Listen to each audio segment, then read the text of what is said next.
আজই ডাউনলোড করুন আর এনজয় করুন আপনার পছন্দের শো। আদিদেব লাহিড়ী ঢোল বাজাচ্ছে, আর কি কি দেখবো আমি মা দুর্গা।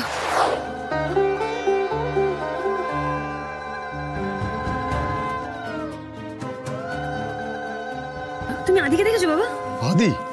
আদি তো ওদের সাথেই থাকার কথা। না নেই তো। আচ্ছা ঠিক আছে, তোমাকে চিন্তা করতে হবে না, আমি দেখে নিচ্ছি, তুমি যাও।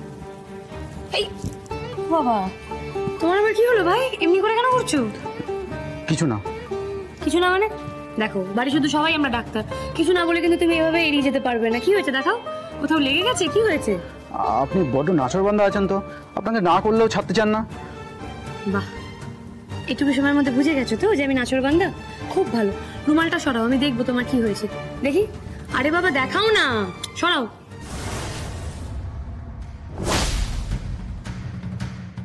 ও বাবা, এটা কি করে হলো?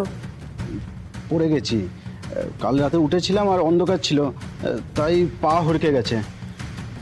তা তুমি যেরকম ভাবে পা হড়কে পড়ে গেলে, কই আমরা তো কিছু টের পেলাম না, মানে আমাদের কাউকে তো ডাকলে না ভাই? শুনুন, বড় লোকদের কতটা বলা যায় আর কতটা ডাকলে সাড়া পাওয়া যায়, এই মাপটা অনাথ আশ্রম থেকে শেখা। আর এত বড় বাড়িতে থাকতে পেরেছি, এটাই অনেক। তার উপর আবার হাক ডাক। সবাইকে একরকম ভেবো না বাপ্পা, বিপদে পড়ে যাবে। ঠিক আছে, আমি তোমাকে একটা ওষুধ দিয়ে দেবো, সেটা খাওয়া দাওয়া করে খেয়ে নিও, কেমন? এখন যাও। কোন কালশিটের দাগ কি থেকে হয় সেটা জেনেই আমি ডাক্তারটা হয়েছি বাপ্পা বাবু। যাই হোক, তোমাকে তো আমি পরে দেখে নেবো। আগে আদিকে তো দেখি কোথায় গেল।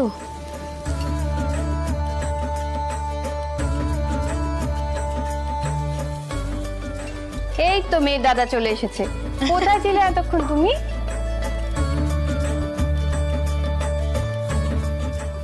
এই তো।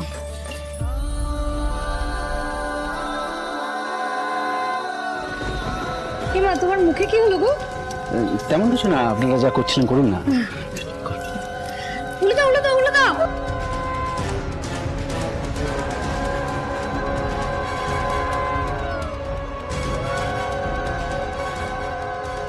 কাল রাতে মিশয় বড্ড অসুবিধায় পড়ে গেলাম। আনন্দী এমনভাবে পিছনে গোয়েন্দাগিরি করছে। আনন্দীকে মেরে একদিনের জন্য হাসপাতালে পাঠাতে পারলেন, উল্টে নিজে খুশি খেয়ে ফেরত এলে। ওটা আদিদেবেরই কাজ হবে। এত জোরে ঘুষিটা মারলো না, কিন্তু ওকে দেখে বোঝা যায় যে ওর কবজিতে অত জোর আছে। তোমার দৌড় কত দুটা সেটা আমি খুব ভালো করে বুঝে গেছি। এখনো যে আসছে না কেন?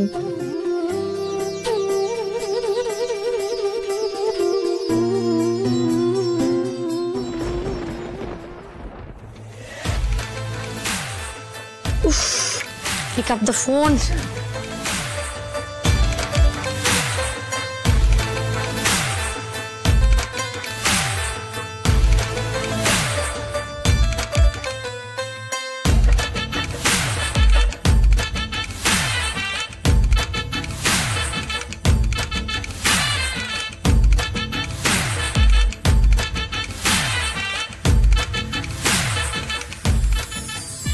আদিদেব লাহিড়ী ঢোল বাজাচ্ছে, আর কি কি দেখবো আমি মা দুর্গা।